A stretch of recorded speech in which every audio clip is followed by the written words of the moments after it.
my name's Ben. I work with South Africa's top finance firms, and today I'm going to be sharing with you every size of business finance that you could qualify for, what you need to qualify, the types of finance that there are available.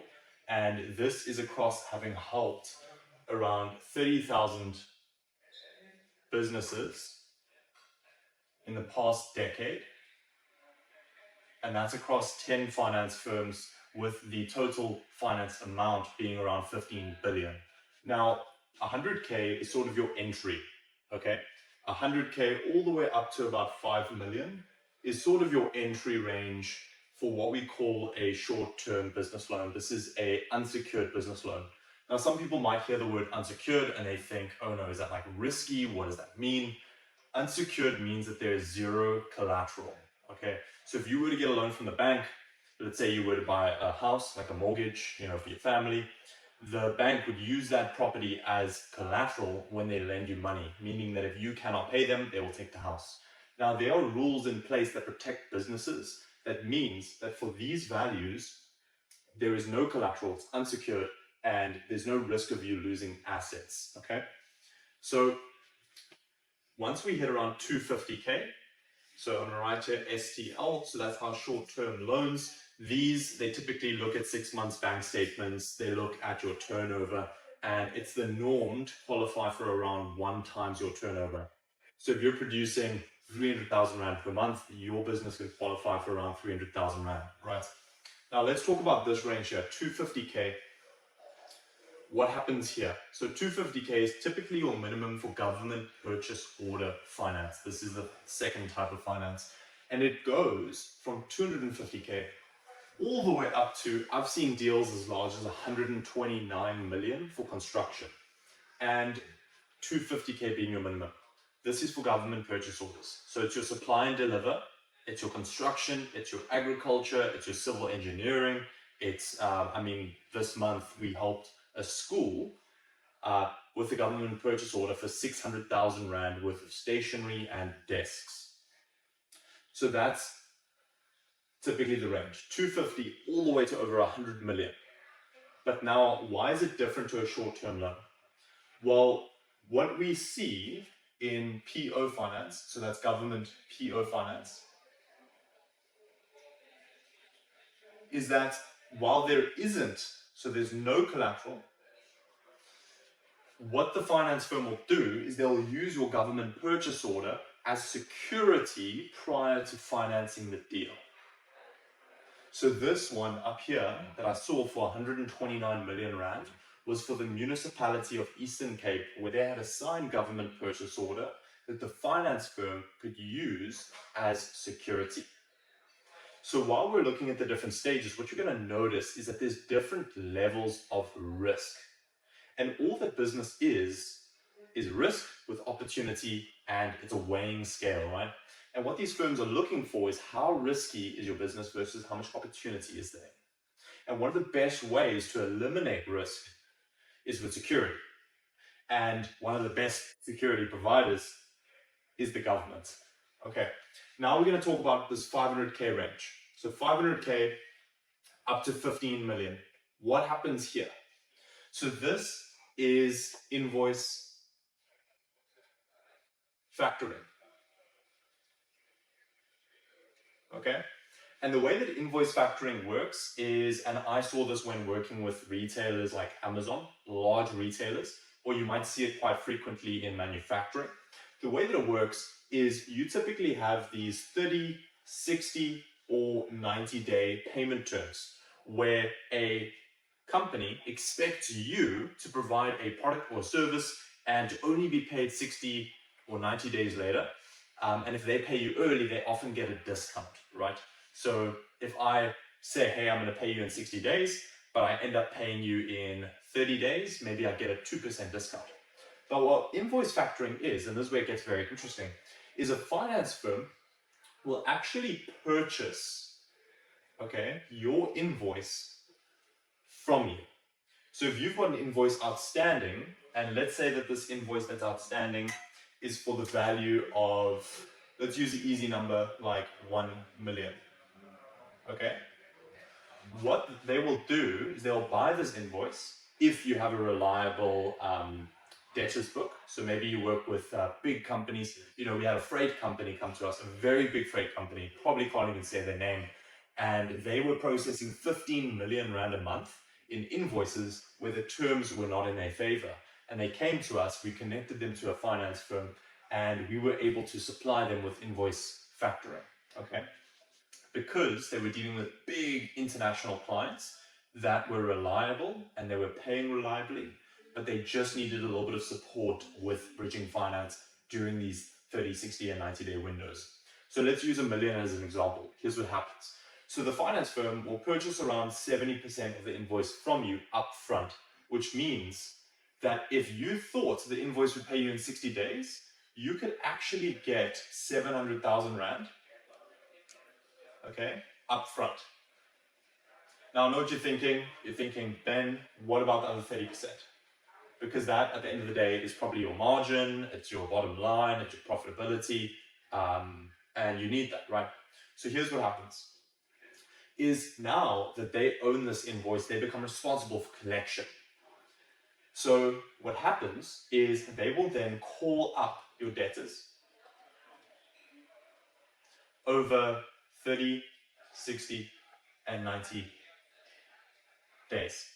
And if they are able to collect this remaining 30% from your debtors within 30 days, they take a 2.5% fee. If it takes 60 days, it adds 2.5%. And if it takes 90 days, adds 2.5%. So if your debtors take 90 days, then you're essentially paying 7.5% out of this 1 million. Or sorry, out of the 300K. Okay. If it's 60 days, then it's 5%. And if it's 30 days, it's 2.5%. So what's awesome about this is that you can essentially get interest-free, because it's coming out of this 30% that you're owed, you can get interest-free capital up front.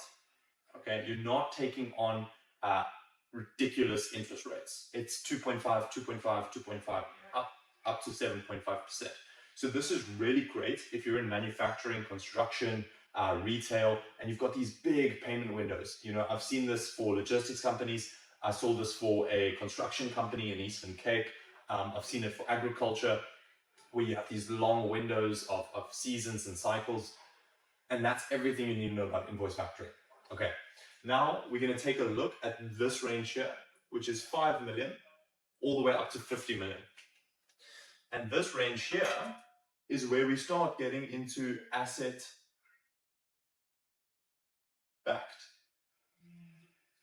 Asset-backed. And this is where we have collateral. Okay. So we have collateral here because it's asset-backed, which means that you're using an asset to get finance, okay?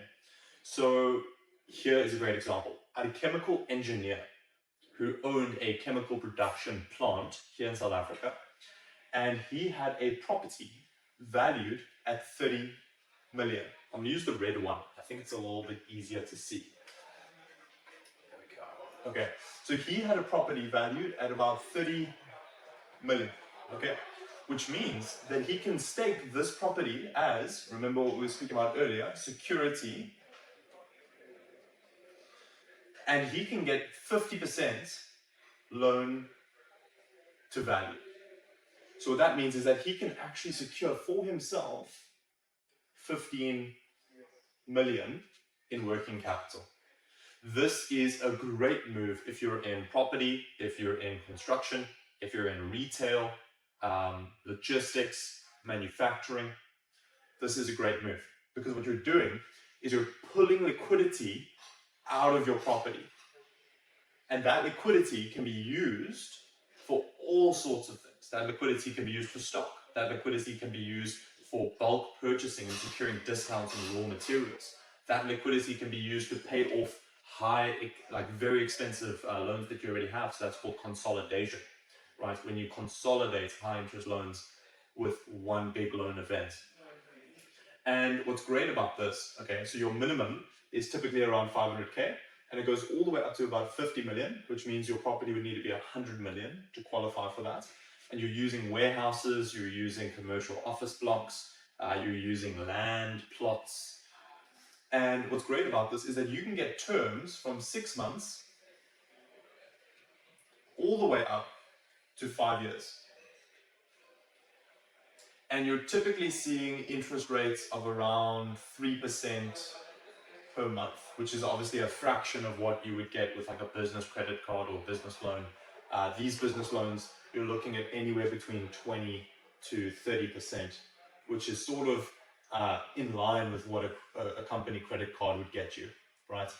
But here you're looking at 3% per month, okay? And then with your invoice factoring, you're looking at 2.5, 2.5, 2.5. So 2.5 all the way up to 7.5%. Okay, and now we're going to be talking about this last stage over here, which is the 100 million plus, and that's going to be through your government purchase orders. And those are typically quite a low interest rate as well. And what's great is that you only pay the finance firm when the government pays you. So you're never using cash out of pocket. And what is really awesome about all these different financial offers is that it's designed to protect the business owner. Throughout history, there have been times where predatory lending was a thing, unfair lending was a thing, and it started hurting consumers. It started hurting businesses. So the government and regulators and industry regulators, I suppose, put in all sorts of protective layers to protect the business owner. So if I were in your shoes, I would take a look at what your business needs the most. Do you need help with your invoices? Do you have an asset where you can grab liquidity to deploy to grow your company? Do you have a government purchase order where you need to get the ball rolling? You know the government's only going to pay you in 3 months' time, but you need to start the project. You need to cover raw materials. You need to pay for labor. You need to pay for certifications. Or do you just need a short-term loan to get some cash flow, some bridging finance, pay for stock, pay for expansion, renovations? You know, maybe you're a restaurant and you want to renovate before the busy period in December. So consider what would be the greatest move for you on this board. And then I would love to invite you to the free Thunderbear newsletter. Link is in the description, where every single week we post economic and financial insights on credit, capital, budget allocation, and how to shepherd money in your business to grow, to expand, and to ultimately help our nation with its economy. Thank you so much for watching, and it's been great having you. Bye for now.